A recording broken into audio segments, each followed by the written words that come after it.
ingeniero. Bueno, pues ya llevamos algunos años que instauramos como la tradición acá también de hacer conferencias de inicio de cursos, algo que cuando yo llegué no se hacía, no se estilaba, y que poco a poco hemos tomado pues esta iniciativa para darle vida a la facultad. Lo propio de una facultad de filosofía es que esté constantemente haciendo actividades académicas y que tenga una vida académica muy nutrida. Y pues la ventaja es que tenemos muchos amigos y mucha gente que se ha especializado en una amplia diversidad de temáticas que nosotros mismos no somos especialistas, y que en ese sentido tratamos de organizar conferencias y eventos que de alguna forma complementen pues esa parte que nosotros, por nuestra formación, por nuestras líneas de investigación, pues no necesariamente pues tocamos esos temas. Y pues bueno, este es el caso justo del doctor Daniel Vázquez, a quien agradezco mucho porque es un amigo personal y a quien quiero mucho con toda su familia, que le agradezco porque el tema que nos va a dar es un tema que pues usualmente, digamos, a los estoicos se les suele dar muy poco espacio a lo largo de la carrera, y usualmente solo en algunas materias de historia de la filosofía, y quizás el espacio que se les da no es un espacio que les haga justicia a toda la riqueza intelectual de estos filósofos. Vaya, no es que estén desatendidos, pero sí vale la pena pues tener una mirada mucho más amplia. Y en ese sentido, pues me gustaría presentarles un breve resumen de una breve semblanza curricular del doctor Daniel Vázquez. Como filósofo, el doctor Daniel Vázquez estudió filosofía antigua, griega y romana. Actualmente trabaja la causalidad y el tiempo en Platón, Aristóteles y los estoicos. Entre sus líneas de investigación se encuentra el escepticismo del sexto empírico, la cosmología y ética platónica, así como también la ética estoica y la recepción estoica de Platón. Actualmente es investigador de la Universidad Autónoma de Barcelona, es miembro del proyecto Proteus, un proyecto de investigación financiado por el European Research Council. Es miembro del Plato Center del Trinity College de Dublín. Ha trabajado como investigador de la Universidad de Sao Paulo, como catedrático del Departamento de Filosofía de la Universidad de Oxford, como tutor del Oriel College de la Universidad de Oxford, como profesor adjunto del King's College de Londres, y como profesor de asignatura tanto en la UNAM como en la Universidad Panamericana. Se doctoró en filosofía por el King's College de Londres, hizo su maestría en filosofía en la UNAM y su licenciatura en la Universidad Panamericana. También obtuvo un Program Certificate in Academic Practice en Educación Superior del King's College de Londres y es Fellow de la Academia de Educación Superior del Reino Unido. En sus 12 años de experiencia como docente se incluyen áreas como filosofía griega y romana, ética, filosofía política, metafísica, epistemología y filosofía continental, temas que ha enseñado en México, Inglaterra, Brasil y España, en 3 lenguas, español, inglés y portugués. Junto con la doctora Gabriela Martínez Sainz, cofundó en el 2015 el Centro de Estudios en Derechos Humanos, un grupo de expertos independientes y sin fines de lucros con sede en la Ciudad de México, que trabaja para combatir todas las formas de violencia, opresión y discriminación y promover la justicia social y fortalecer el respeto por los derechos humanos, la equidad y la diversidad. En este centro se desempeña como jefe de investigación, mentor, facilitador, editor y miembro de la junta directiva, trabajo que le ha permitido expandir sus intereses a temáticas como los fundamentos filosóficos de los derechos humanos, los límites de la libertad de expresión y el uso y apropiación de la filosofía antigua en el discurso político contemporáneo. Daniel, pues muchísimas gracias por aceptar nuestra invitación y muchas gracias por compartirnos todo tu conocimiento. Yo apago mi micrófono para dejarte el escenario por completo. Muchas gracias, Roberto. Muchas gracias por la invitación. Estoy muy contento de poder participar de esta manera que no hubiera sido posible si dadas las distancias, ¿no? Entonces, bueno, antes que nada, agradecerte a ti personalmente, Roberto, por la invitación y a todos los que están aquí conectados. Ya sin darles más vueltas, voy a empezar simplemente con la presentación. Voy a compartir mi pantalla. Si hay algún problema, pues me avisan. A ver si aprendimos a hacer esto, ¿no?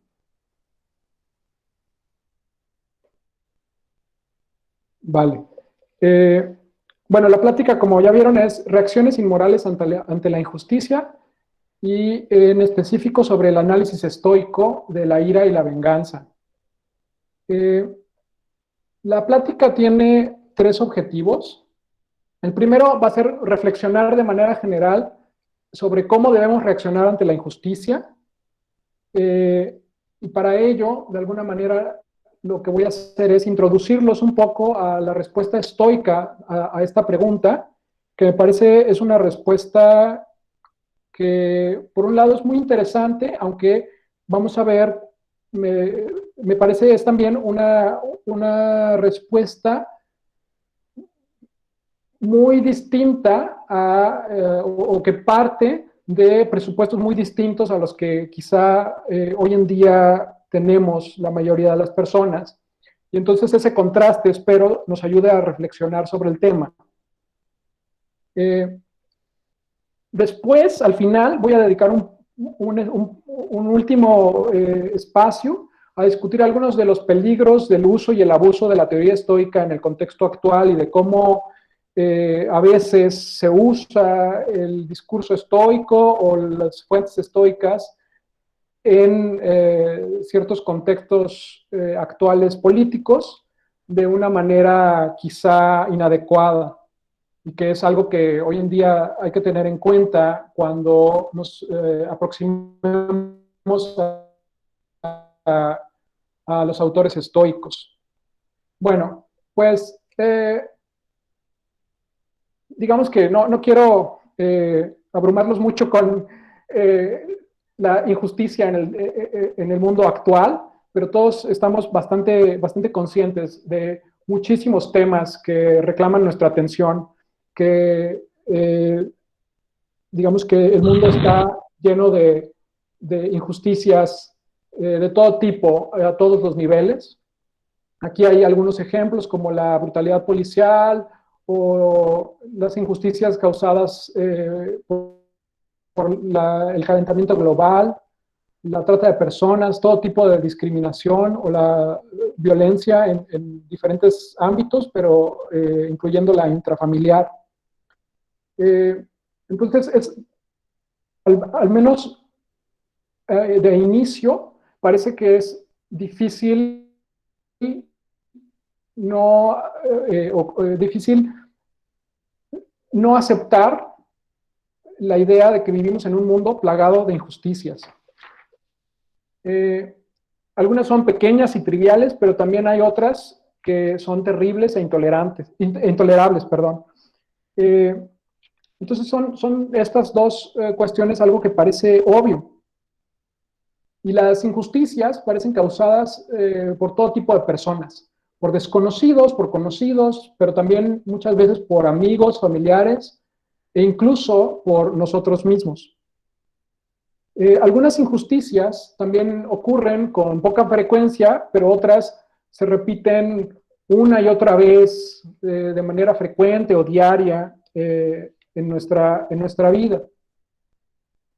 Ahora, voy a precisar un poco el tema de esta plática porque hablar de cómo reaccionar a la injusticia pues es un tema enorme y la pregunta se puede responder a varios niveles, ¿no? Entonces podríamos estar quizá discutiendo sobre cuál es la coordinación internacional necesaria para responder a ciertos problemas mundiales, cuáles son las acciones gubernamentales, las políticas públicas o procedimientos que se necesitan para combatir a la injusticia.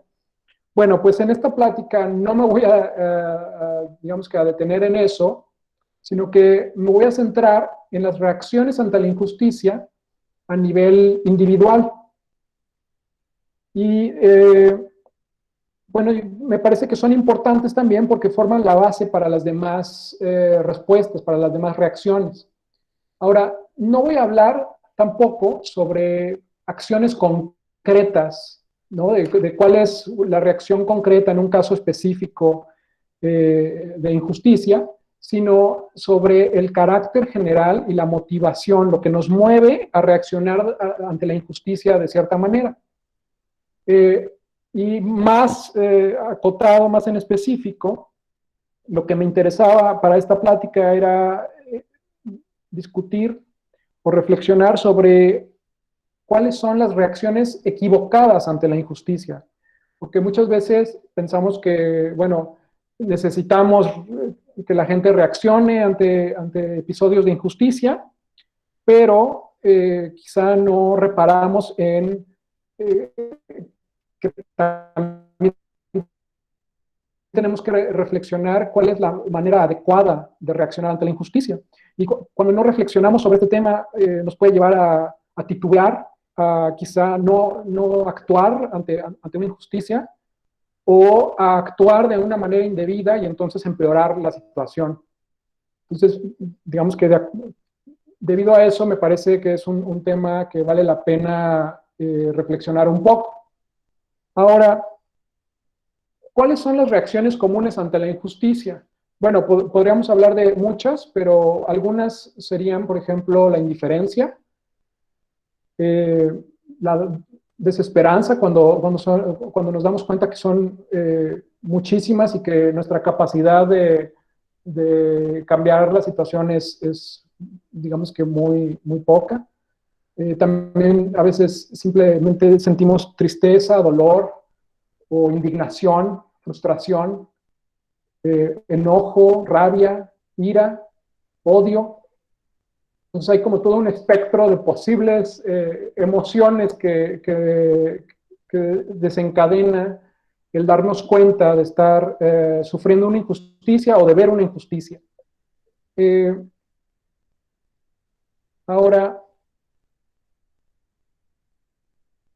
con excepción quizá de la indiferencia y del odio y quizá de algunas otras emociones muy violentas, el resto a veces pueden parecernos una reacción natural y hasta cierto punto razonable ante, sobre todo cuando hay unas injusticias muy grandes a las que nos enfrentamos.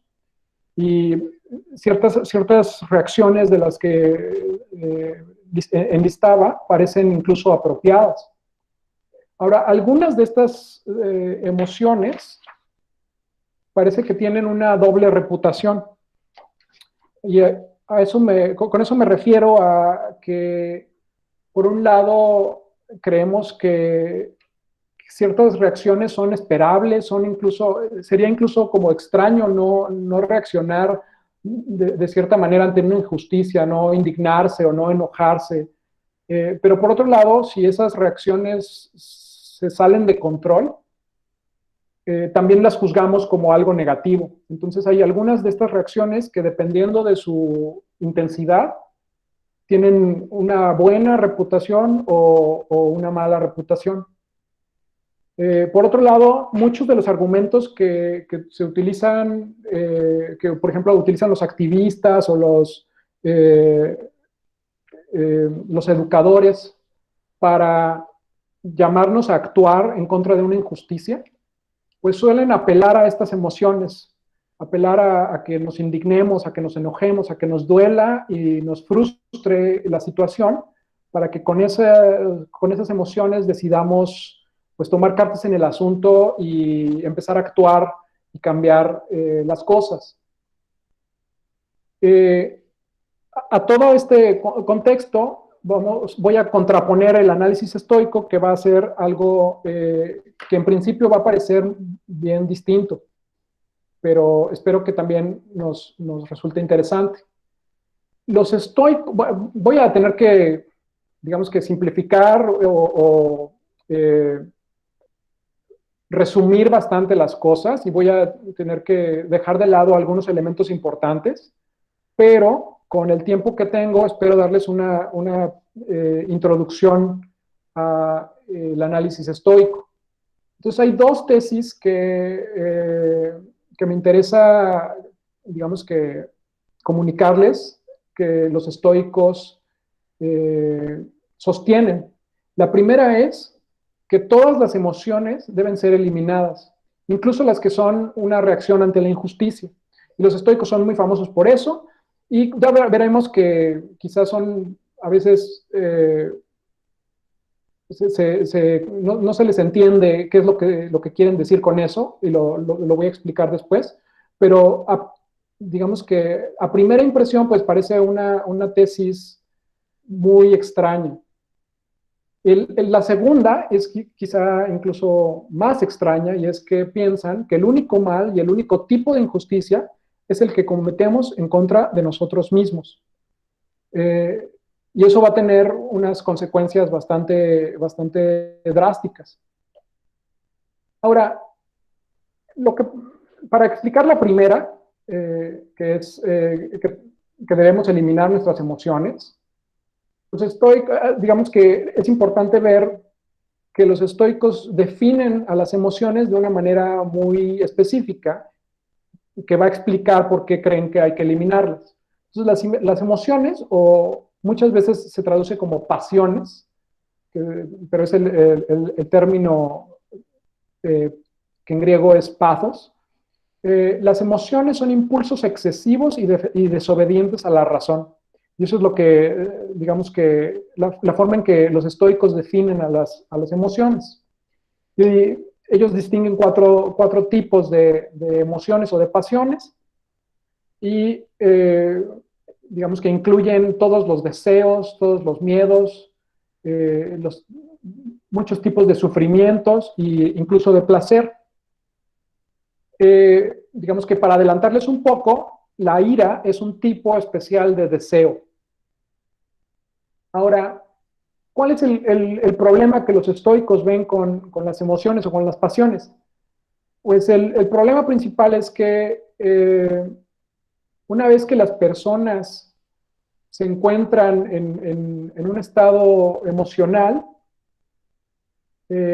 incluso si se dan cuenta de que lo que están haciendo no está bien, ya no pueden detenerse y se dejan llevar.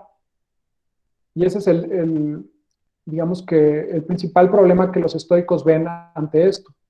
Y para explicar ese problema ponen dos analogías, bueno, ponen muchas, pero digamos que voy a hablar de dos. Una es, por ejemplo, la analogía de correr y no poder detenerse inmediatamente.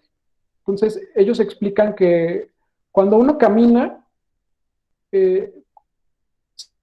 si en cierto momento decides cambiar de dirección o parar, digamos que tu cuerpo obedece de manera inmediata.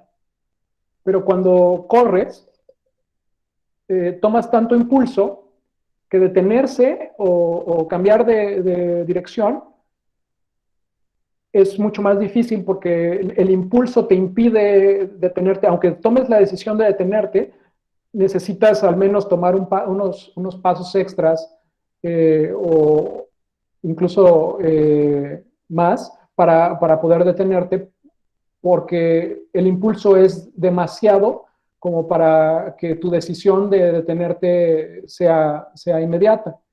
La otra analogía que ponen es con saltar al vacío.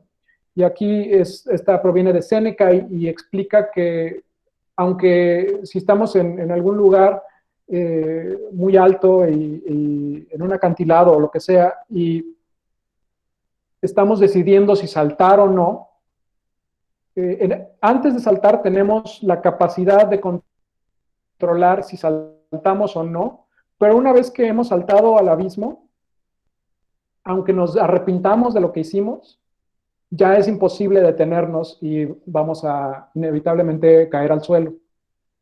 Entonces, para ellos las pasiones surgen cuando recibimos una impresión, una idea de cómo debemos actuar, y de manera apresurada, digamos que la aceptamos y ignoramos lo que nos dice la razón o desobedecemos a lo que nos dice, y simplemente nos vamos con esa impresión inicial y damos pie a un impulso excesivo. Ahora, aquí quizá tengo que hacer dos pequeñas aclaraciones, y es que, dado que para los estoicos las pasiones están bajo nuestro control inicial, somos nosotros quienes decidimos aceptar o rechazar las impresiones que las causan. Y eso quiere decir que cualquier reacción involuntaria no es una pasión y no es moralmente relevante. Uno de los ejemplos que los estoicos dan es si alguien se esconde y de repente me sorprende y yo salto del susto, eso para los estoicos no cuenta como temor, porque es simplemente una reacción involuntaria ante la sorpresa de que alguien sale y digamos que intenta asustarme, pero como en ningún momento yo estoy aceptando la creencia de que estoy bajo peligro, sino que es simplemente una, una, una reacción involuntaria, en realidad no, eso no cuenta como una emoción. Ahora, por otro lado, los estoicos no, en realidad no proponen una vida completamente carente de sentimientos. Lo que pasa es que ellos aceptan la existencia de ciertas buenas emociones que son todas aquellas que son obedientes a la razón. Entonces, de alguna manera eso hace la gran diferencia. Ahora, Séneca, por ejemplo, explica, y aquí se ve cómo opera la definición de las pasiones, ¿no? Que si la ira escucha a la razón y se deja conducir a donde la lleven, eso ya no es ira. El carácter propio de la ira es rebelarse ante la razón. Y si se resiste, si arrastrada por sus caprichos y presunciones no se detiene cuando se le manda, es para el alma un instrumento tan inútil como el soldado que no obedece a la señal de retirada.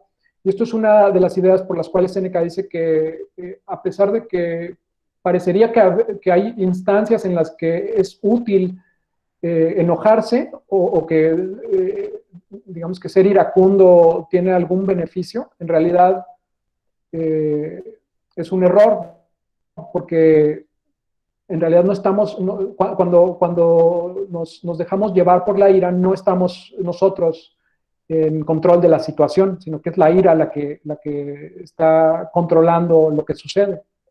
Y después continúa Séneca, si soporta que se le imponga freno, es necesario darle otro nombre, porque deja de ser ira, que solamente comprendo como violenta e indomable.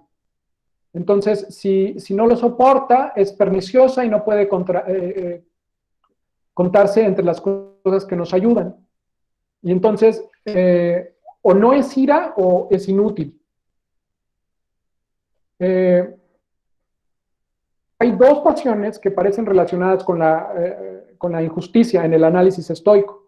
Y una es, como ya vimos, la ira, que la definen de esta manera, como un deseo de venganza de quien parece haber sido injuriado de una manera indebida, o el deseo de castigar al que parece haber cometido una injusticia contra lo que es conveniente. Pero también hablan de la compasión o la lástima, que sería un dolor por quien sufre inmerecidamente o injustamente. Entonces parece que estas dos emociones o dos pasiones podrían estar relacionadas con la injusticia. Yo me voy a centrar en la ira y vamos a analizar un poco más a fondo qué es lo que conlleva, cuáles son las creencias que conllevan esta emoción.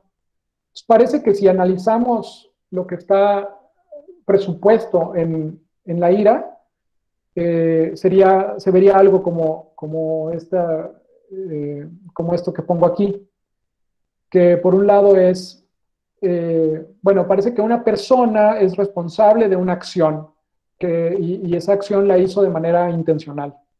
Por otro lado, creemos que esa acción es injusta En un tercer lugar, creemos que es bueno vengarnos y castigar a los responsables de acciones injustas.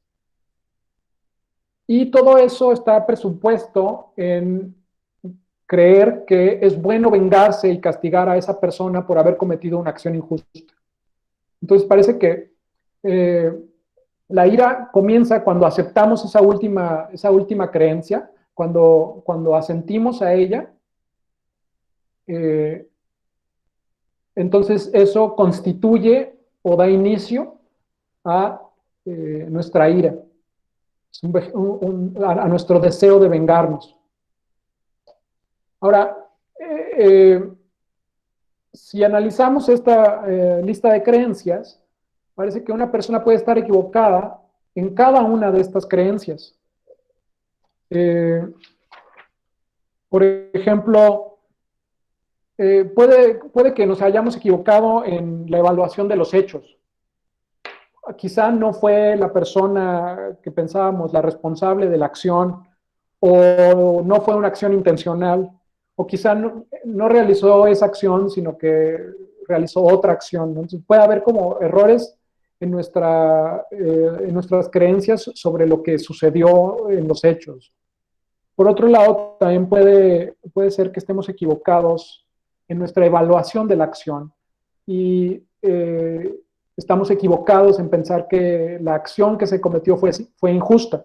Quizá en realidad la persona realizó algo que fue justo o que es simplemente indiferente. Y nos estamos equivocando a la hora de evaluar esa acción. Sin embargo, parece que incluso si estuviésemos, digamos que si tuviéramos los hechos correctos y nuestra evaluación sobre la justicia o injusticia de la acción, de todas maneras, digamos que la tercera creencia, si creemos que es correcta, que es verdad, en consecuencia se sigue la cuarta, ¿no? Que es bueno vengarse y castigar a la persona por haber cometido una acción. Y esas parecen creencias que siempre están equivocadas.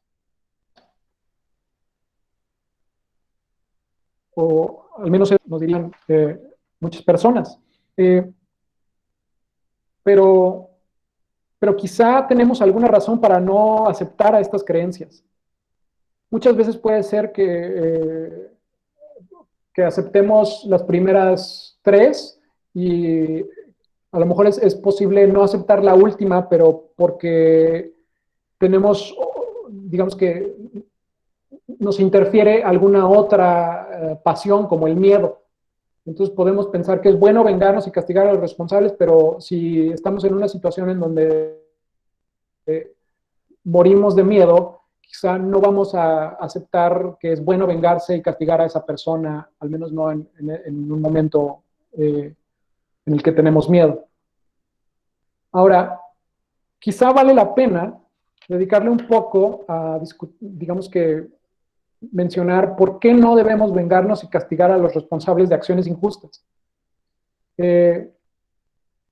Y quizá la respuesta estándar de eso es que la venganza y el castigo implican responder a un daño con otro daño. Y a cierto nivel, parece obvio que no debemos responder a un mal con otro mal, sino que se responde a un mal con un bien. Una acción mala se contesta con una acción buena. Y a un nivel general, parece, a muchas personas les puede parecer que eso es obvio. Sin embargo, parece que en la práctica esto es algo mucho más difícil de cumplirse. Ahora, esto de una acción mala se contesta con una acción buena, quizá el arquetipo de ese modelo que se me ocurre es Jean Valjean al inicio de Los Miserables de Víctor Hugo, ¿no? Que digo, no les voy a arruinar la novela porque eso es solo el principio, ¿no? Pero Jean Valjean había estado en la cárcel y lo dejan libre y digamos que lo recibe un obispo para que pase la noche, y en vez de ser agradecido, Jean Valjean le roba al obispo una vajilla, después de que el obispo le había ofrecido refugio, ¿no?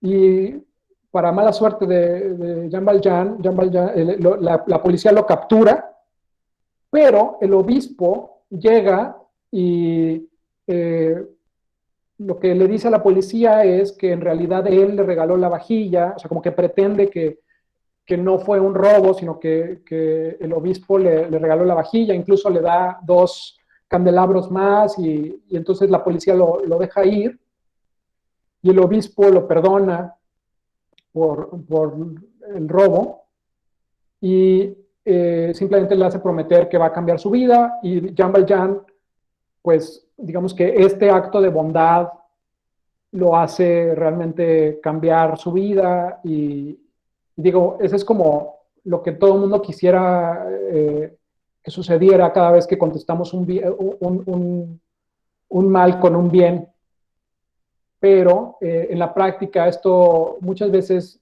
nos parece más difícil de cumplir. Solemos pagar con la misma moneda, y muchas veces algunas de las razones por las cuales quizás hacemos eso es porque mostramos incapacidad de responder una agresión. Si mostramos incapacidad de responder a una agresión, corremos el riesgo de recibir más abusos. Entonces, quizá el presupuesto detrás de responder un daño con un daño es que que los abusadores aprovechan de los débiles, y si mostramos debilidad, simplemente vamos a ser digamos que vamos a recibir más abuso y vamos a ser el objeto de más agresiones. Por otro lado, si nuestro objetivo es que una agresión pare, muchas veces parece que responder una agresión con otra agresión, si podemos responderla de manera proporcional, parece ser más eficiente y rápida, al menos para que la agresión se detenga. En ese sentido, muchas veces hablamos de la ley del talión, de ojo por ojo, diente por diente, como una cosa así como, esa es una máxima muy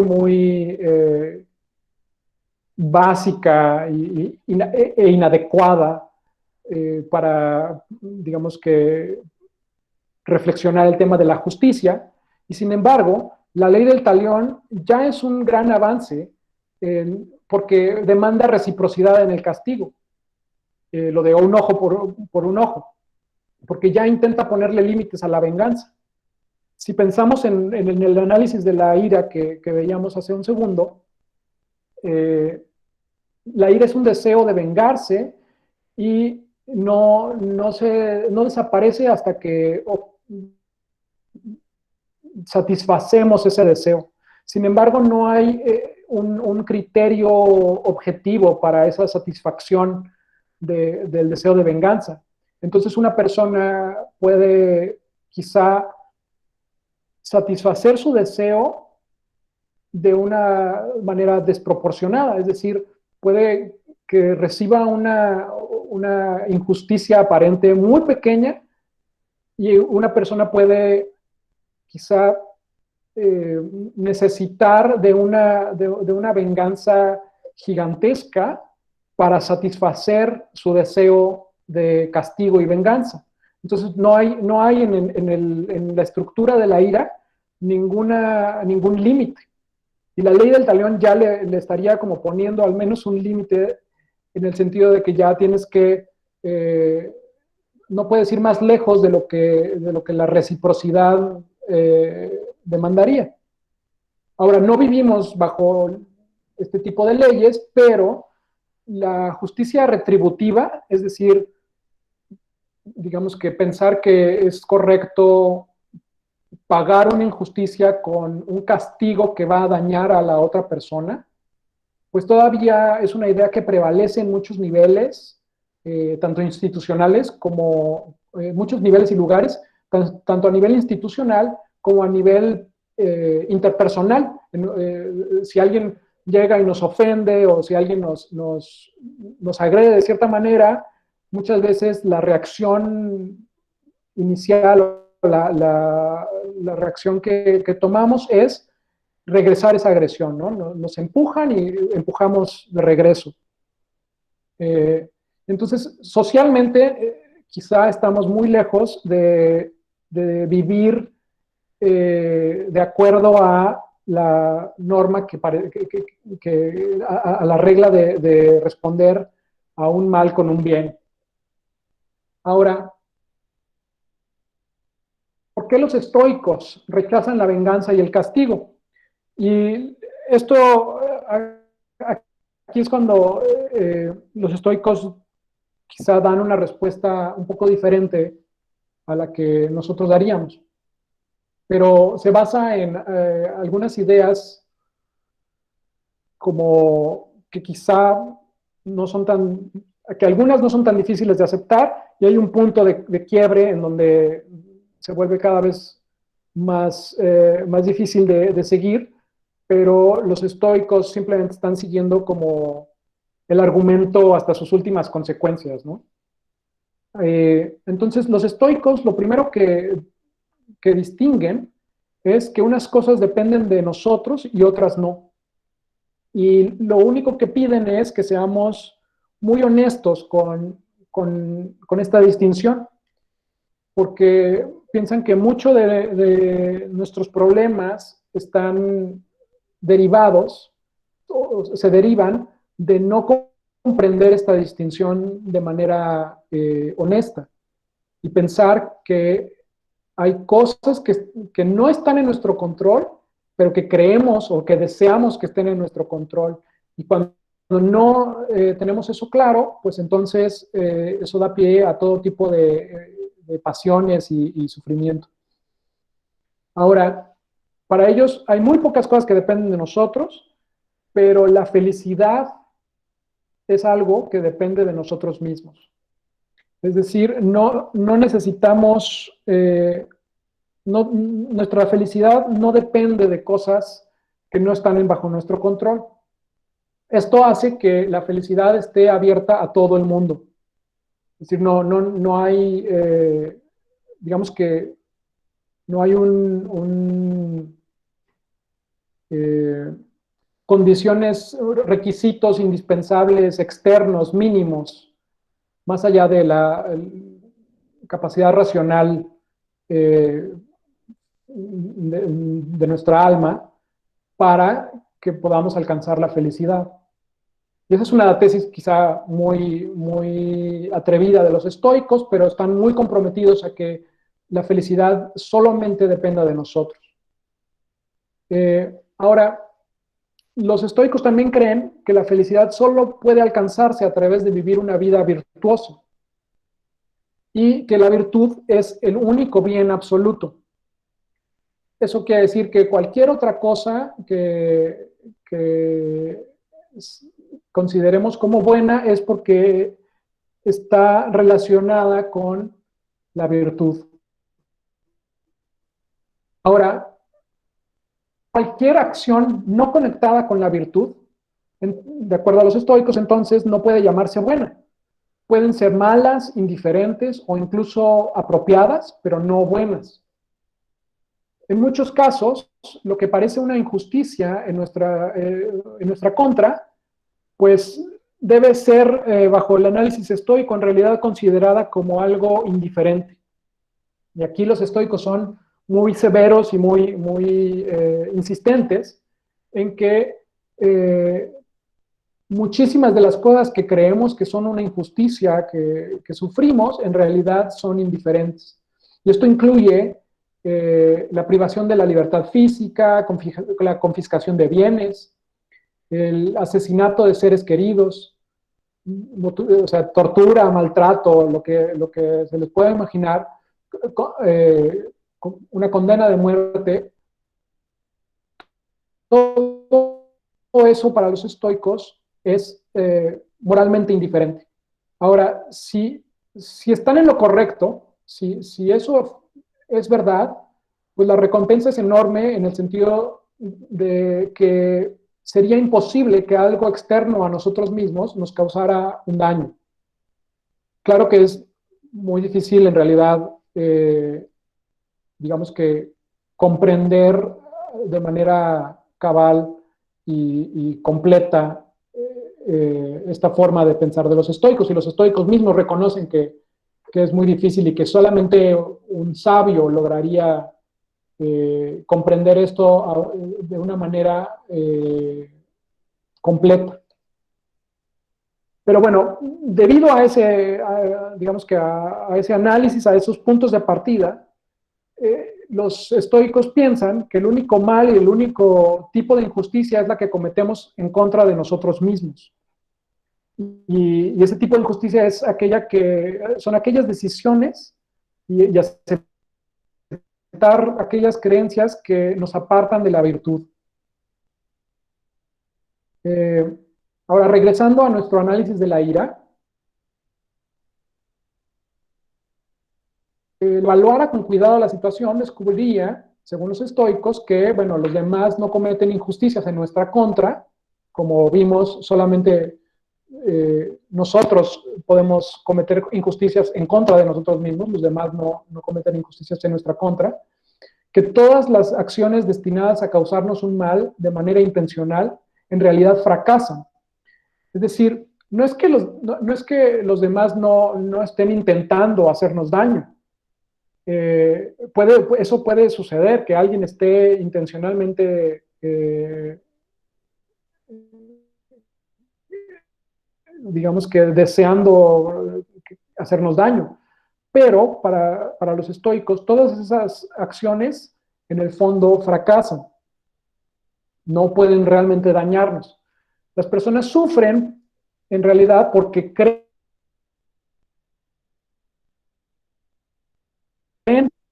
La única respuesta exitosa ante la injusticia es enfrentarla al promover la virtud. Entonces, con eso rechazan la idea de la venganza entendida así como contestar un daño con un daño o un mal con un mal.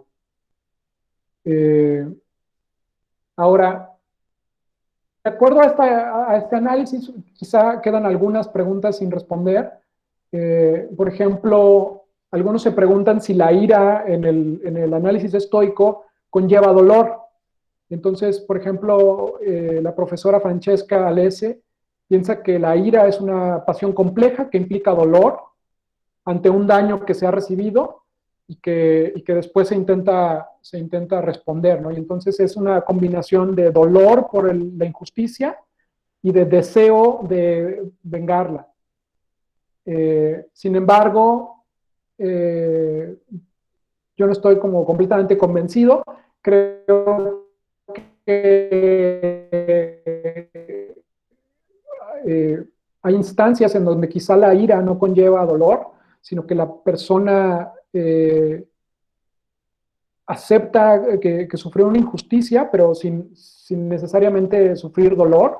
Simplemente puede estar a lo mejor preocupada por la apariencia o por la percepción de los demás, y no necesariamente eso provoca dolor en la persona, y sin embargo sí provoca el deseo de vengarse.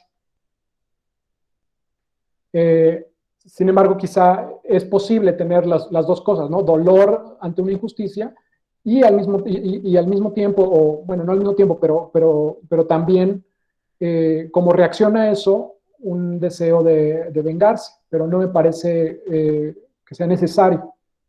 Otra pregunta es que si es necesariamente, si es necesario tener la creencia de la regla general de que es bueno vengarse de las personas que nos cometen injusticia, y digamos que creencia más específica de me voy a vengar de esta persona, si es necesario que que al mismo tiempo tengamos esas dos creencias, o podemos dejar de creer una en algún momento. Creo que sí hay espacio para una posible separación de esas dos creencias, porque los estoicos creen que te puedes arrepentir, incluso cuando estás llevando a cabo tu venganza, aunque no te puedas detener, sí podrías arrepentirte, pero digamos que una persona viciosa que sufre de un episodio de ira, no tiene la fortaleza como para hacerse cargo de la situación. Ahora, también de acuerdo a este análisis, podríamos preguntarnos si para los estoicos podemos sentir ira por injusticias ajenas, porque el análisis parece a veces centrarse en las injusticias que sufrimos personalmente. Yo creo que, digamos que hay espacio para pensar que cuando surge ira ante una injusticia que alguien más sufre, es porque esa persona está tomándolo personal, diríamos, ¿no? Como está evaluando esa injusticia que le sucede a alguien más como algo que le está sucediendo también a él. Y entonces, por eso, si nuestra familia sufre una injusticia o si nuestros conciudadanos sufren una injusticia y nosotros pensamos que son, digamos que parte de lo que consideramos como nuestro, entonces también eso puede provocar la ira. Ahora, los estoicos hablan de que la ira tiene muchas formas, muchos tipos. No voy a detenerme en eso, pero bueno, solo quiero que sepan que los estoicos hablan de una gran lista de tipos de ira. Y quizás lo interesante es ver cómo, o estudiar cómo distinguen diferentes tipos de iras. Y algunas de las razones que parecen estar detrás de estas distinciones es la intensidad de la ira. Entonces hay ira que es más intensa que otra. También a veces se distinguen por su capacidad, por la capacidad del que sufrió la injusticia de tomar venganza. Entonces hay un tipo de ira que toma venganza de inmediato, y hay otro tipo de ira que espera el momento para vengarse, porque quizá no eres capaz de vengarte de manera inmediata, pero te quedas resentido y estás buscando cuando tienes la oportunidad de vengarte. A veces el tiempo que uno tiene que esperar para poderse vengar o castigar distingue tipos de ira, quizá no necesariamente por la capacidad o no de tomar venganza, sino simplemente porque estoy planeando una venganza muy elaborada. Voy a ser capaz de esperar determinado tiempo, ¿no? Y los estoicos distinguen entre una ira que espera para poder vengarse y las que son más inmediatas. También en Séneca, por ejemplo, se distingue entre modos de satisfacer el deseo de venganza. Y entonces dice que hay algunas personas que satisfacen su ira con violencia física, sin necesidad de decir gran cosa, y otras que prefieren vengarse de manera verbal. En fin. Ahora, por supuesto, los estoicos ofrecen una terapia en contra de esta emoción. Saben que deben de existir muchas estrategias para tratar de controlarla. Séneca, en especial, propone dos tipos de terapia.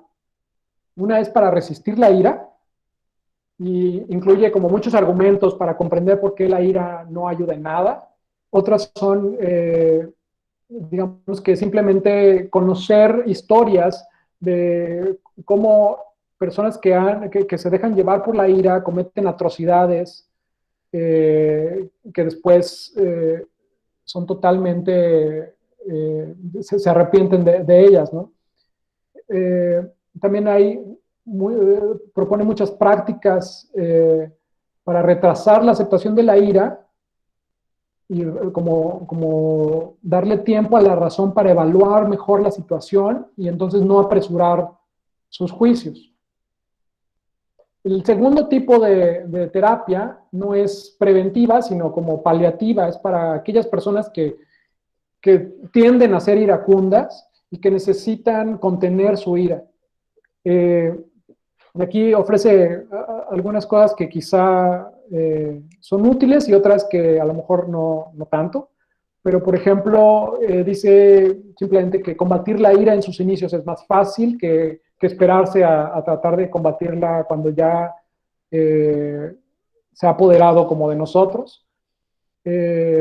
También dice que muchas veces lo que conviene, si ya sabemos que somos iracundos, es planear una vida tranquila y digamos que conocer nuestros puntos débiles para que sepamos qué cosas desencadenan nuestra ira y tratar de tener estrategias personalizadas para protegernos de esas cosas, porque pues acepta que diferentes cosas desencadenan la ira en diferentes personas. Los demás son algunas recomendaciones como si estamos a cargo de otras personas y sentimos que está dominando la ira, quizá tenemos que tener ciertas estrategias para revocar nuestros poderes de mando mientras nos calmamos. También dice, bueno, hay que invitar a nuestros amigos para que nos reprochen cuando nos vean enojados y entonces nos recuerden. Muchas de las terapias son simplemente como tener recordatorios en diferentes modalidades para evitar y para poder contener la ira. Ahora, la última sección de la plática simplemente la quiero, como dije, dedicar a hablar de cómo este análisis puede a veces usarse o abusarse de cierta manera. Entonces, si piensan en cómo los estoicos analizan una relación entre dos personas en donde una piensa que le han cometido la injusticia y la otra intencionalmente deseaba cometer un daño, pues de alguna manera la teoría estoica corre el riesgo de muchas veces invalidar la experiencia de las víctimas. Y a veces, si no se utiliza de manera como cuidadosa y reflectiva, puede uno provocar este tipo de experiencias. Otro riesgo sería utilizar el estoicismo como un arma en contra de los reclamos sociales. Muchas veces como se utiliza algunas de las pedazos del estoicismo o de ideas inspiradas en los estoicismos para dirigirlos a las protestas sociales, por ejemplo, y decirles, no, no te enojes, como esa no es la manera de responder a la injusticia y tal, pero eso es como una táctica para, digamos que, cambiar para poner la atención en las limitaciones de las personas que sufrieron una agresión, en vez de dirigir la atención a la persona que estaba realizando la agresión. Muchas veces, en vez de interpretar los textos, hay personas que desean utilizarlos como para ofrecer un ideal del mundo que desearían habitar. Y como un ejemplo de eso, la profesora Donna Zuckerberg estudió algunas de las comunidades en línea de alt-right del Red Pill y de como varias comunidades de ultraderecha y como en Estados Unidos que han tratado de utilizar partes del estoicismo para avanzar su propia narrativa. Entonces, por ejemplo, nos dice que en lugar de estudiar a profundidad y productivamente el estoicismo, los miembros de estas comunidades utilizan una versión simplificada de la filosofía para celebrar lo que perciben como rasgos estereotípicamente masculinos, incluida la capacidad superior supuestamente inherente de los hombres para usar la razón para controlar las emociones. A través de las antiguas ideas estoicas, estos hombres se apropian de la autoridad del mundo clásico para dar peso a su retórica y alimentar su creencia en su propia superioridad. Entonces, estos son como ejemplos de cómo estas comunidades se apropian del discurso estoico para avanzar agendas que no necesariamente van de acuerdo a lo que dicen los estoicos. Ahora, ¿qué posibles soluciones se puede dar a eso? Bueno, una obviamente es evitar quedarse con una lectura incompleta, distorsionada, equivocada, mal utilizada, sacada de contexto o forzada, para lo cual los invito incluso a que no se queden con lo que yo les estoy diciendo, que es una mera introducción a la ética estoica, sino que se informen más y de manera crítica sobre el estoicismo. Y como pueden ver también, el estudio del estoicismo hoy en día es bastante actual debido a estos abusos de ciertas comunidades en línea. Ahora, también hay que reconocer que incluso una lectura correcta del estoicismo puede usarse con mala fe. Y algunos ejemplos que se me ocurren son que cuando solo se dirigen los reproches a los vulnerables y desprotegidos, en vez de confrontar a la persona que ha querido causar el daño, pues de alguna manera se está utilizando de manera inadecuada el estoicismo, ¿no? Porque solamente lo estamos utilizando para, digamos que reclamarle a un lado de una relación y sobre todo a los que son vulnerables, desprotegidos y ya están de por sí sufriendo. Y, por ejemplo, quizá otro ejemplo es cuando se usa el discurso estoico desde una postura de superioridad moral.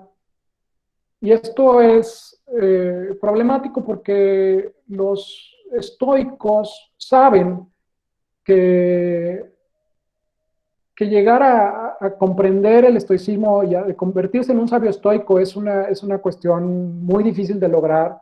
Muchos de los autores estoicos reconocen que ellos mismos no son sabios, que no son perfectos. Entonces, lo que sucede es que la pedagogía que van a proponer muchas veces los estoicos es una pedagogía entre iguales. Es decir, no hay una figura de superioridad entre, yo soy el maestro de moral y de ética porque soy superior y soy mejor que tú, sino más bien somos iguales en nuestro deseo y en nuestra capacidad de volvernos virtuosos, y simplemente tenemos que entablar un diálogo en donde nos vamos a guiar de manera conjunta para volvernos más virtuosos, ¿no? Pero no hay esta como postura de superioridad en donde yo ya creo que soy el estoico perfecto y entonces te digo como, pobre de ti que sigues sufriendo con tus pasiones, ¿no? Entonces, digamos que los estoicos más bien proponen aproximarse al problema de una manera como completamente distinta. Otro ejemplo de mala fe quizás sea cuando se asume o demanda que alguien con un sistema moral distinto actúe de acuerdo al sistema estoico, sin previamente haberlo persuadido de que el sistema estoico es el sistema correcto, ¿no? Y esto sería como ingenuo o de mala fe, porque como hemos visto, el estoicismo parte y digamos que está construido a partir de premisas que no son para nada obvias, que quizá algunas personas vayan a aceptar, pero que no es obvio que el único mal sea, la única injusticia sea la que cometemos a nosotros mismos y todo esto, y entonces no podemos como tratar de forzar a alguien que nunca jamás ha escuchado del estoicismo a que siga esos preceptos, cuando el estoicismo está en una posición en donde primero tendría que persuadir de todas estas cosas.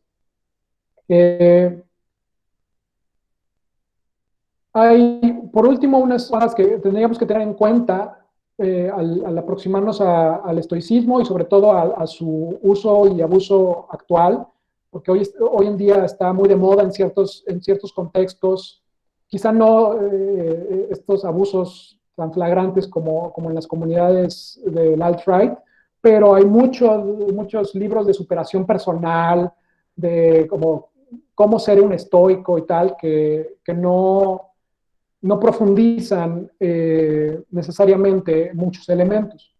Entonces, una de las cosas a tener en cuenta es que aunque no culpan a las víctimas, los estoicos sí voltean la dirección de quién sufre el daño en una acción que intenta dañar a otra persona. Y a lo que me refiero con esto es que en el análisis estoico, si yo intencionalmente le deseo hacer algo malo a alguien, o si en el caso de Jean Valjean se roba la vajilla, eh, la persona que está resultando, la persona que resulta dañada de esa acción no es el obispo, no es, sino es Jean Valjean. ¿No? Jean Valjean es como la víctima de su propia acción. Y eso es algo que sí, digamos que el estoicismo pone como de cabeza. Y por otro lado, el análisis estoico da una gran importancia a la intención de las acciones y al carácter de las personas.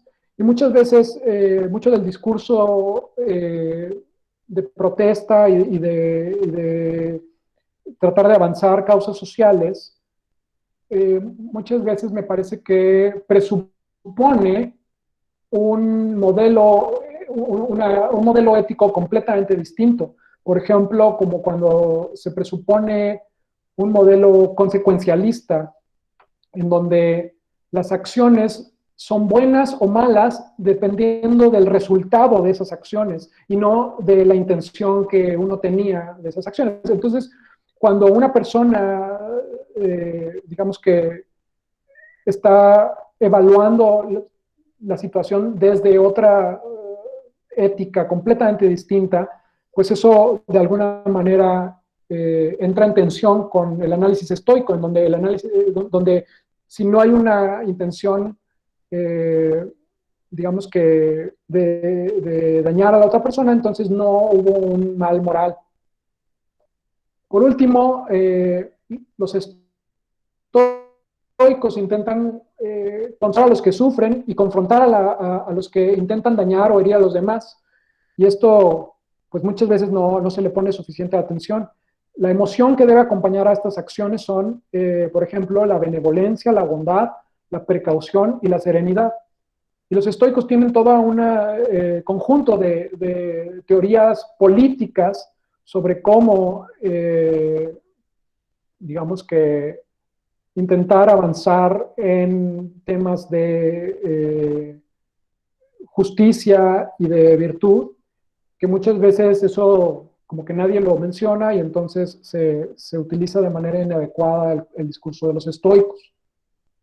En fin, espero que con estas pocas cosas sea suficiente para haberlos hecho reflexionar sobre el estoicismo y sobre cómo reaccionar a la injusticia y en qué manera sería equivocado o no hacerlo.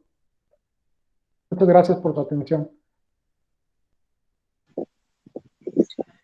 Muchísimas gracias, Daniel. Pues, si quieres, abrimos el foro por si alguien quiere hacer una pregunta, por si alguien tiene alguna cuestión que debatir, que dialogar, que quisiera intervenir. Si quieren, puede ser a través del chat o puede ser directamente, pueden encender su micrófono y con mucho gusto los escuchamos. Muy buenos días. Yo sí tengo una pregunta para el doctor. Doctor, muchas gracias por su presentación. Es muy interesante. De hecho, tanto el tema de la ira, cuanto el tema de las injusticias, cuanto el tema de los estoicos son apasionantes. Yo tengo una curiosidad, una duda, que es que, a ver, eh, para los estoicos, ¿habría algún espacio para lo que algunos autores llaman como la vindicatio, que no es propiamente la venganza? Por ejemplo, ¿no?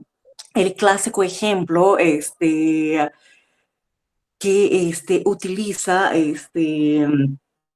Tomás de Aquino es que, por ejemplo, si una persona viene y roba la bolsa, la cartera de una señora, yo puedo, y hasta debo, en un sentido, ir detrás de él para restituir la bolsa a la señora, la cartera a la señora.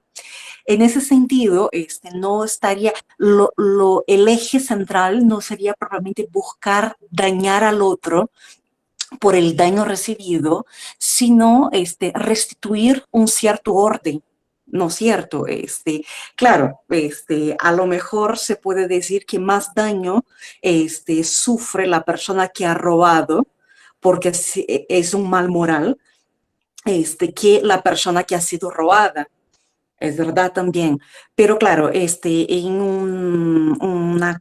iba a hablar en italiano, perdón, en un cuadro mental, digamos,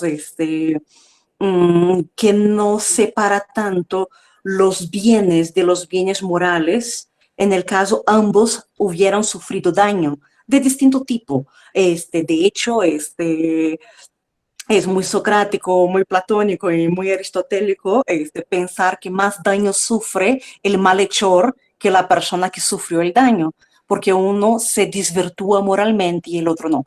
Pero a lo que voy es que la venganza para los estoicos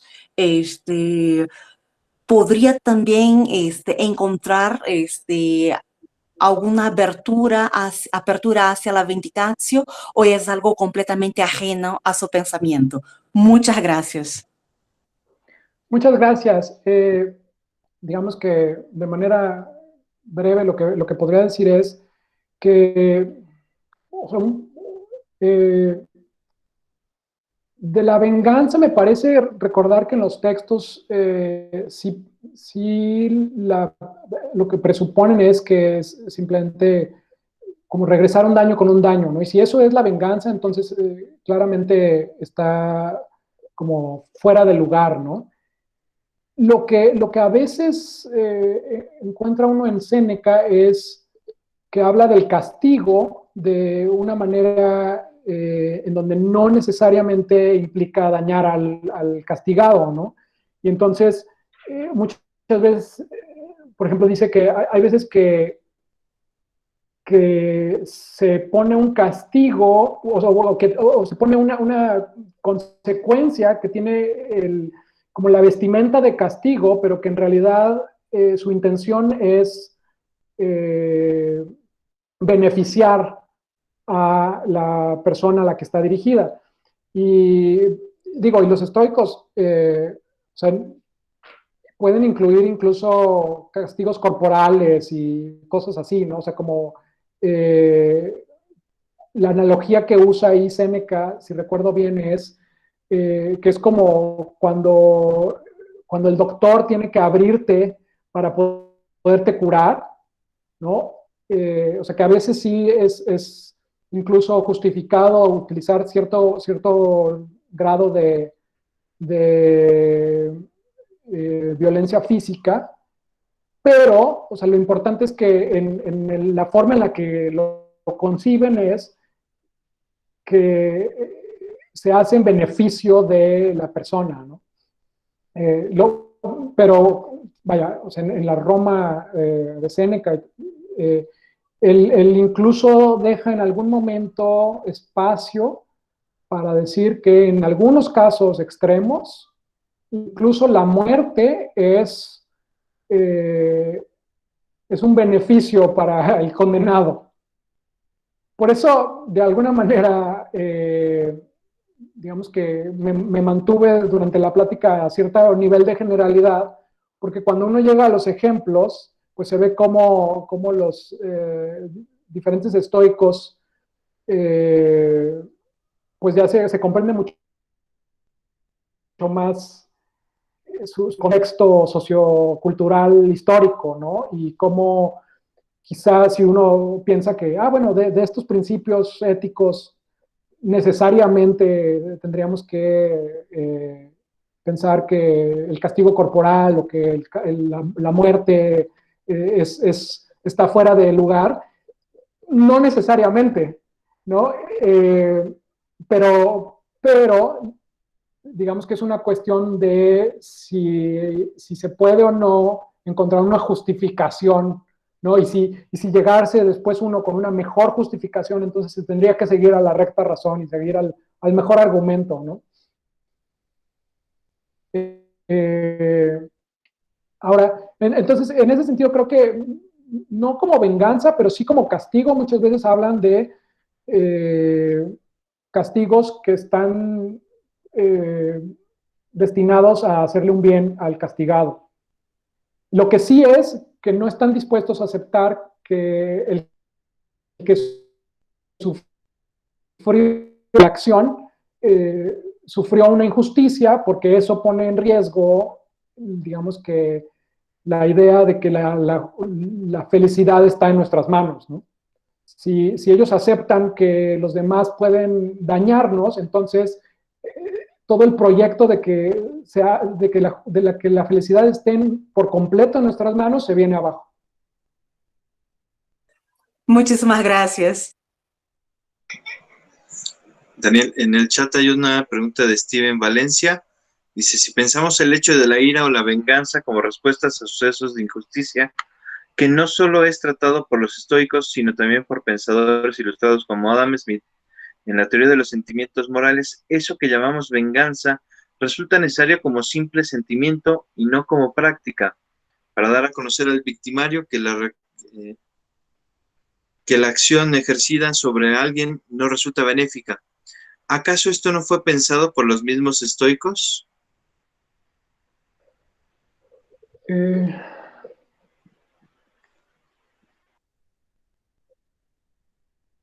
No estoy como completamente seguro de que entiendo la pregunta, pero en los estoicos lo que es una emoción es el deseo de la venganza, ¿no? Incluso no es necesario que la persona que sienta ese deseo tenga la capacidad verdadera de poderse vengar, de poder llevar a cabo nada, ¿no? Solamente es el deseo de querer vengarse. En ese sentido,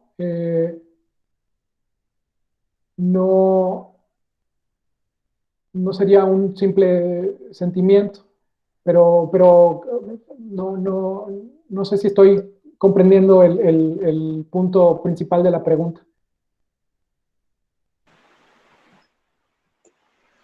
Igual no sé si Steven quiere comentar algo o... Muchas gracias por la respuesta. Sí, eso era lo que precisamente buscaba. Muchas gracias, Daniel. No, gracias. Y quiere preguntar el doctor Martín Castro. Muchas gracias, Roberto. Daniel, muchísimas gracias. Me encantó la charla. Aprendí muchísimo y me quedé con un par de dudas. Y la verdad, yo sé de estoicismo. Yo creo que lo que usualmente sabemos de estoicismo quienes no nos dedicamos a esto, ¿no? Entonces me quedé con un par de dudas. La primera es si en todo, bueno, creo que, me imagino que sí, pero a ver, voy a tratar de ser claro. Entiendo que habría una diferencia entre sentir ira ante una injusticia y exigir el pago de la justicia, o exigir el pago de una consecuencia, ¿no? O sea, entiendo que no, que sentir ira ante una injusticia y exigir retribución no son coextensivos. O sea, es decir, entiendo que alguien puede exigir justicia sin necesidad de sentir ira. Eso entiendo. Si eso es así, eh, ¿es posible preservar el análisis? Esa sería la pregunta. ¿Sería posible preservar el análisis estoico de la ira sin por eso rechazar, por ejemplo, a las consecuencias de un sistema legal o las consecuencias de algún sistema de leyes? Es decir, que yo pueda decir, no voy a sentir ira, voy a ser estoico con respecto a mis emociones, pero eso no quiere decir que no exija el cumplimiento de ciertas normas. Esa sería una primera pregunta.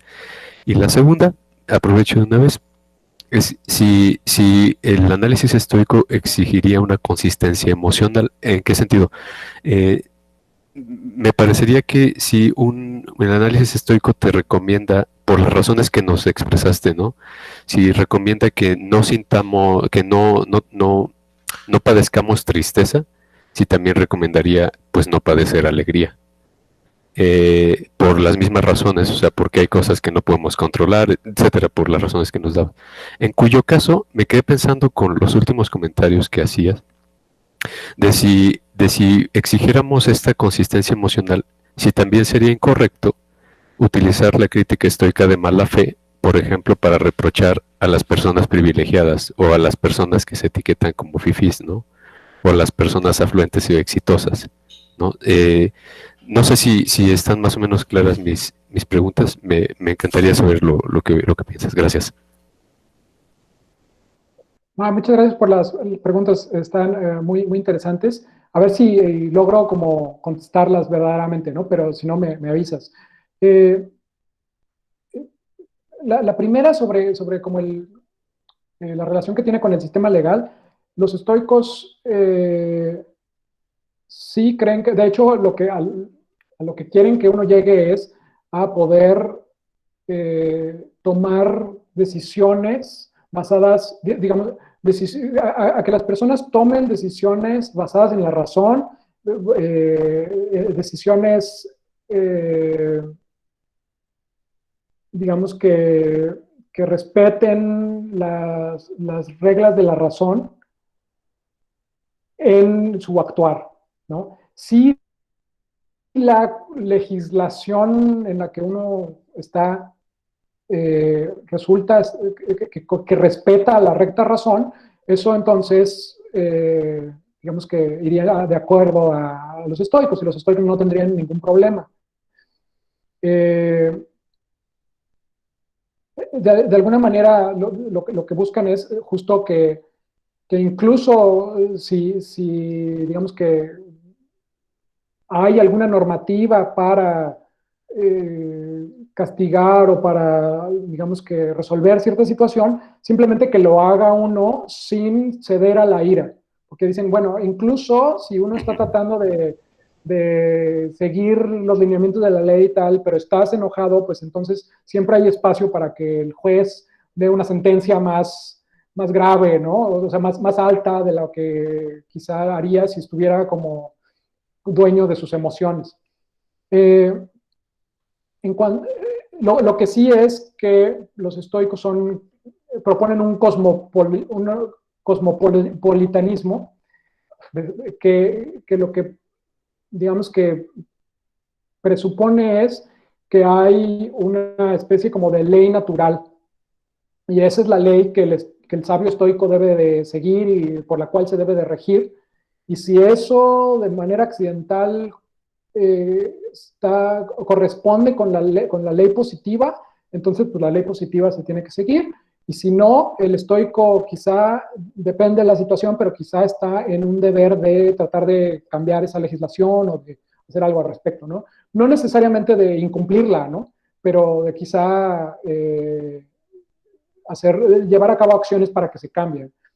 En cuanto a la consistencia emocional, Lo que pasa es que los estoicos dividen lo que nosotros llamamos nuestras emociones como aquellas que obedecen a la razón y aquellas que no. Y entonces simplemente lo que dicen es que hay emociones que sí obedecen a la razón. Entonces cuando uno hace una acción racional, eso puede ir acompañado de muchas emociones, como la alegría, como la compasión, la benevolencia, la bondad, como digo, son todas muy rosas, positivas, pero son, digamos que, un espectro de vida emocional que está de acuerdo a los lineamientos de la razón y que no tiene nada de malo, que de hecho constituyen una parte importante de como la vida emocional del sabio. Ahora, por eso, digamos que esto de la consistencia emocional quizá no es como lo estabas pensando. Ok. No sé si con eso contesto a tus preguntas. Sí, muchas gracias. Sobre todo me interesaba más la segunda por los nexos que se pueden encontrar, por ejemplo, con la idea del desapego en ciertas tradiciones de Medio Oriente, ¿no? O Próximo Oriente. Por eso me daba curiosidad si habría ese paralelismo de desapego no solamente a la ira, sino también a otras emociones positivas. Sí, bueno, hay más bien desapego a todo lo que no depende de nosotros, ¿no? Y entonces, una de las cosas que todo mundo de alguna manera ve como muy difícil de lo que demandaría ser estoico es el desapego que implica ante, por ejemplo, nuestros seres queridos. Y entonces, o sea, Epicteto, Séneca, todos tienen así como por ahí algunos pasajes en donde dicen, pues, no sé, que no se te olvide que tus hijos son mortales, que en cualquier momento los puedes perder. Y entonces hay como todos unos ejercicios de desapego a estas personas que suenan así como demasiado radicales o como incluso contraintuitivos, pero quizá, o sea, por ejemplo, en el caso de Picteto, que fue un esclavo digamos que uno puede pensar en condiciones en donde lo has perdido todo o que en serio las circunstancias te demuestran que no eras dueño de nada, que se entiende quizá un poco por qué insisten en este tipo de ejercicios. Y sin embargo, no sé, o sea, si uno lee a Julian, a Martha Nussbaum, van a decir como, bueno, sí, pues todo el mundo dice, hay que como tomar un poco de estoicismo, pero lo que dice sobre la familia y los hijos, eso no. Entiendo. Muchas gracias. Me aclara bastante, muchas gracias.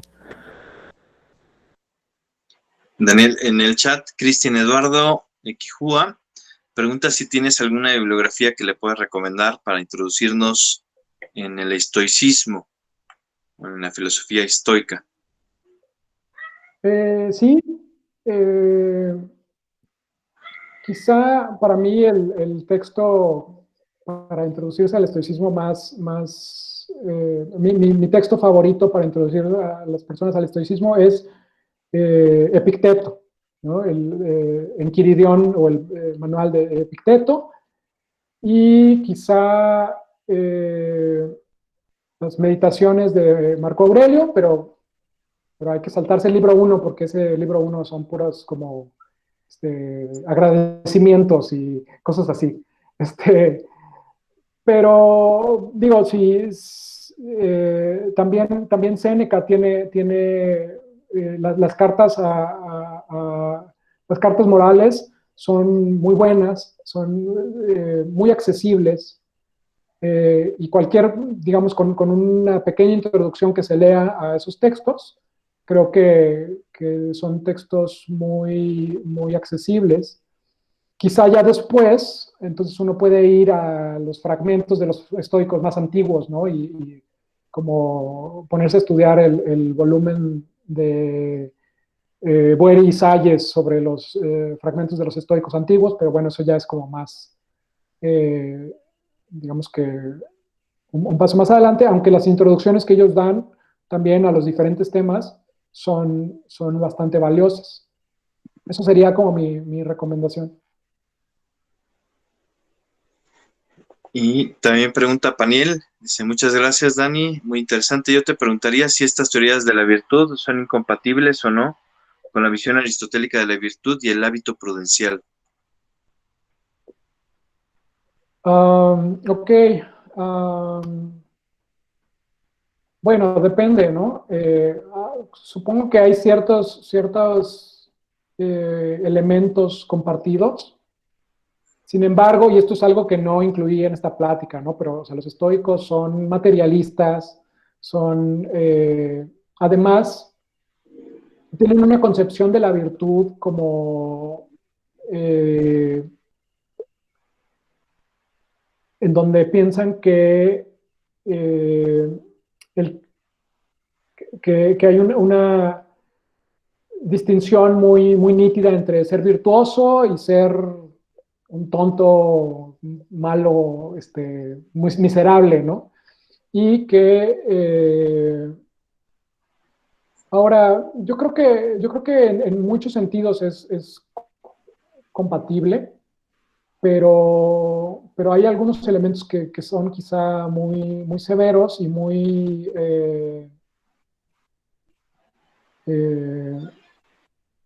radicales, en un sentido como que provienen de una beta muy cínica, del cinismo antiguo, no cínica en un sentido tradicional, ¿no?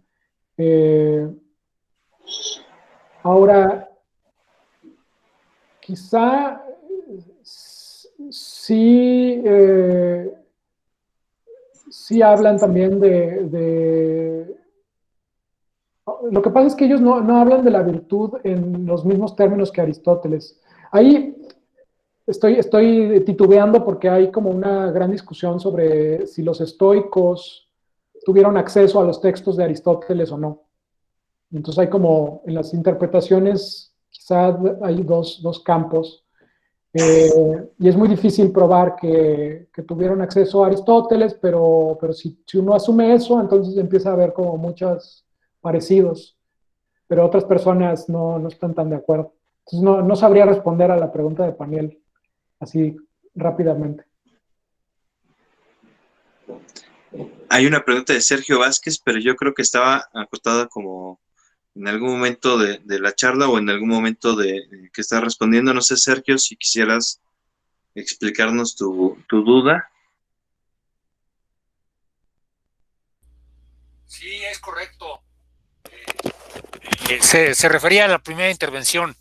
Sí, entonces es nada más un comentario y una pregunta, ¿no? Si al final de cuentas eso tiene que ver con origen de leyes, con el origen de las leyes y con la tradición judeocristiana, ¿no?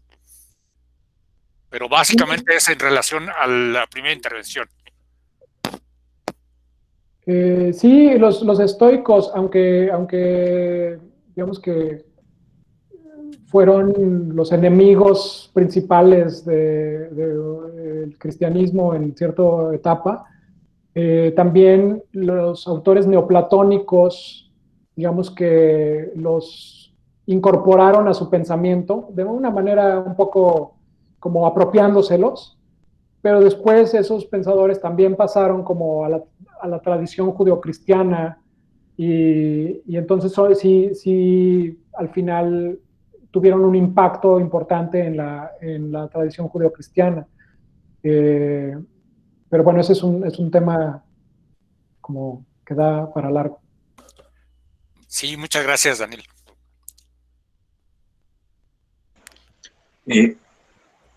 Cristian Eduardo Quijúa nuevamente pregunta, lo que no me acaba de quedar claro es, desde la perspectiva estoica, entonces, ¿cómo ha de impartirse la justicia en la sociedad? Bueno, excelente pregunta.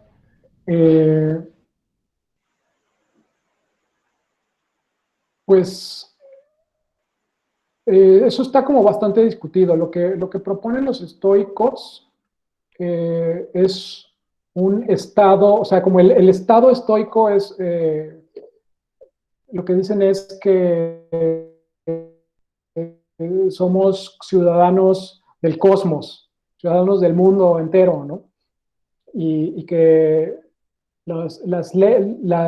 ese estado ideal estoico sería, los ciudadanos solo serían los sabios, y si eso fuese así, no necesitarían de instituciones. O sea, si todos imagínate una comunidad en donde todos son sabios, no se necesitaría de instituciones legales, no se necesitaría de dinero, no se necesitaría de muchas de las instituciones sociales actuales. Creo que sí permitiría como la propiedad privada, por ejemplo, pero hay muchas otras cosas que se compartirían. Y de alguna manera muchos criticaron a los estoicos por esta teoría política, porque es como, parece totalmente idealista, imposible de practicarse y tal. Sin embargo, bueno, los estoicos también tienen maneras de expresar cómo uno tendría que adecuarse a sus circunstancias no ideales, ¿no? Al final de cuentas, el estoico lo que tendría que hacer es comprender el lugar que le tocó en el mundo, o sea, y ponen una analogía de estar en un teatro, ¿no? Y dice, a ti te tocó desempeñar cierto papel en una obra de teatro, y tú no escoges ese papel, pero puedes escoger desempeñar ese papel de manera virtuosa y adecuada, y con el espectro y con la capacidad de cambio que te permita ese lugar en la obra, ¿no? Y que eso es lo que uno tiene que como que concentrarse. Y digamos que en las situaciones de justicia e injusticia, pues simplemente es actuar de manera acorde con la recta razón, que eso, bueno, es, o sea, muy amplio, pero basado en argumentos racionales, y sin permitir que las emociones nos dominen. Y con esta idea de que en realidad la única injusticia, o sea, como todas las acciones injustas hacia los demás fracasan, y la injusticia como que se nos regresa.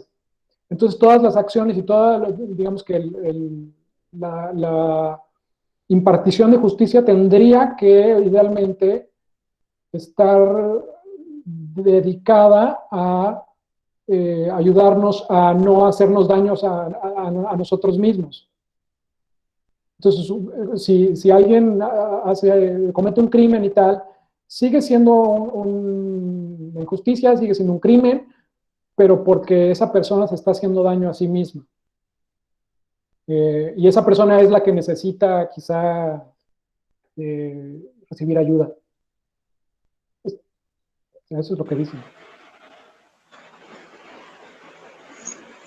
Mira, hay una pregunta de Rodrigo Salas.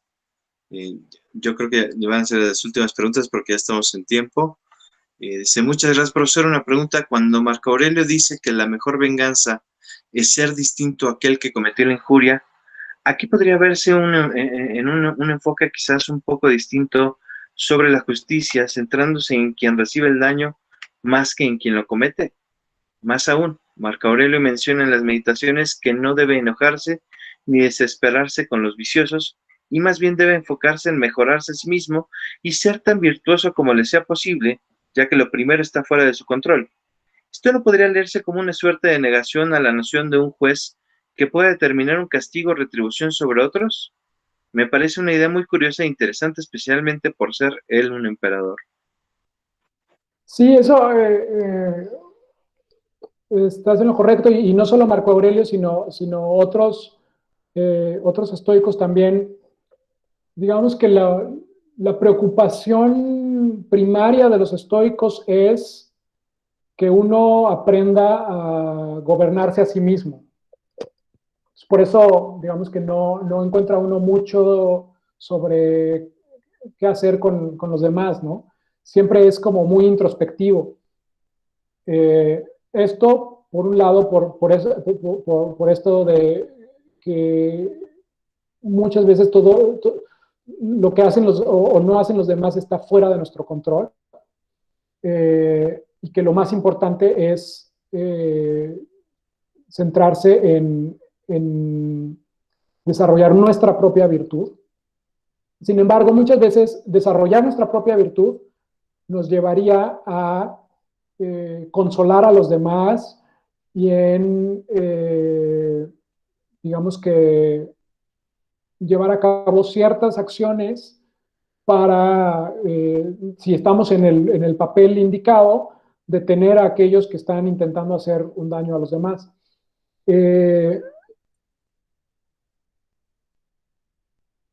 Pero de alguna manera sí es, digamos que la motivación para todas esas acciones sería como egoísta en un sentido, en el sentido de que lo que motiva la acción es tu perfeccionamiento y de ahí entonces miras hacia afuera.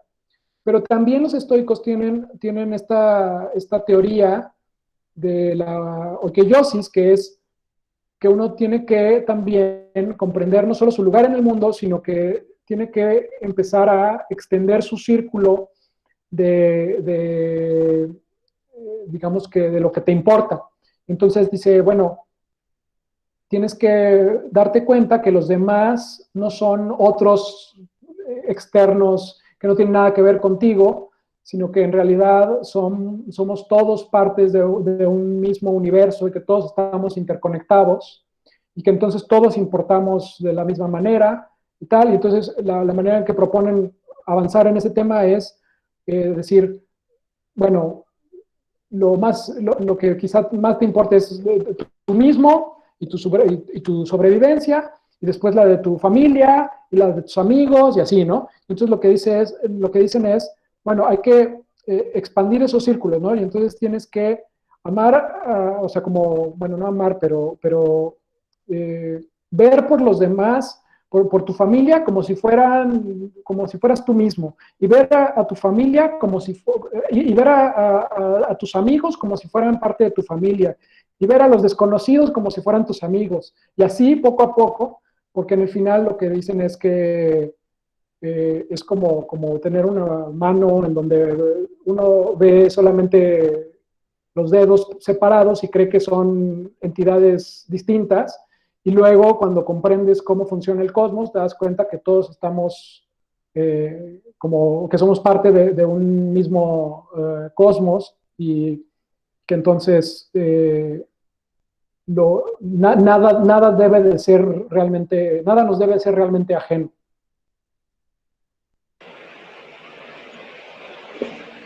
Y bueno, hay una última pregunta de Cristóbal Salazar. Dice, muchas gracias, Daniel. Por lo que entendí, de acuerdo con el análisis estoico de la ira, una de las maneras de equivocarnos es al evaluar la acción de terceros, pensar que la acción de un tercero es injusta o nos daña. Desde la perspectiva estoica, esto es un error porque la acción de la otra persona no puede constituir la injusticia o un daño. Sin embargo, el que una acción no logre dañarnos no niega el hecho de que la intención de la persona que llevó a cabo esa acción era dañarnos. ¿Dicen algo los estoicos respecto a la intención de esa persona? ¿Es esa persona merecedora de instrucción o castigo? ¿Es posible entender el castigo en este caso no como un daño, sino como un beneficio? Gracias, Roberto, y gracias a Cristóbal. Yo creo que sí. Creo que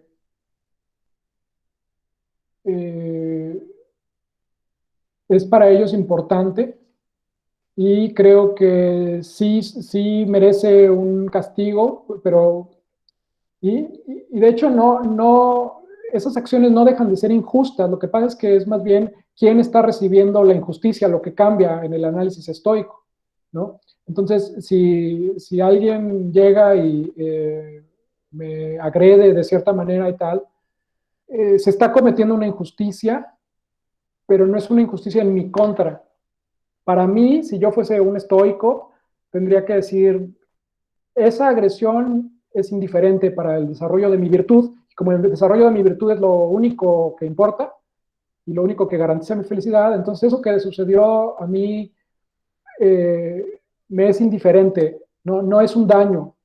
Sin embargo, esa persona que intentó dañarme, esa intención es parte de lo que constituye que esa acción sea una injusticia. Lo que pasa es que en contra de lo que esa persona piensa, que es que está intentando dañarme a mí, lo que esa mala intención y esa agresión provoca es dañar el alma de esa persona.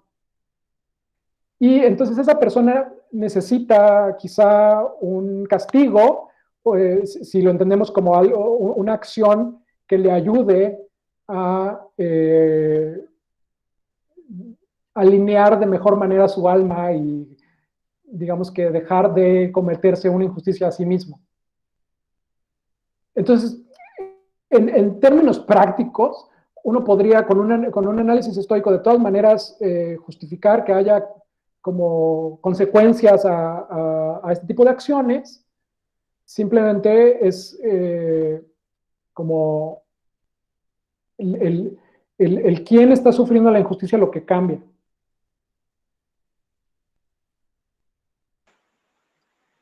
Pues muchísimas gracias, Daniel. De verdad, esta charla nos ha enriquecido muchísimo. Bueno, yo le veo mucho. A mí me hace mucho sentido cara a las éticas modernas que beben mucho del estoicismo, o no sé qué tan bueno, qué tan bien les llegó el estoicismo, pero creo que tienen algunos puntos de contacto y creo que está bastante documentado esas relaciones. Entonces, bueno, pues muchísimas gracias, Daniel, y muchísimas gracias a todos los que nos acompañan en esta conferencia de inicio de cursos. Pues con esto damos arranque a este semestre bastante peculiar, pero que tiene justo pues este tipo de riquezas, ¿no? Que sin invertir prácticamente un peso, que luego ese es uno de los problemas que se tiene, ¿no? Que no hay dinero, que queremos hacer cosas, pero no hay dinero. Entonces, la ventaja del mundo virtual, digamos, para alegrarnos un poco el día, es que podemos tener este tipo de experiencias internacionales con un ponente que está bastante preparado y que tiene pues toda la experiencia internacional pues a flor de piel, y que bueno, pues muchísimas gracias, Daniel, por todo, y gracias a todos los que nos acompañaron. Que tengan un excelente día. Muchísimas gracias, Roberto, y muchísimas gracias a todos por sus preguntas y por conectarse. Estoy muy, muy agradecido.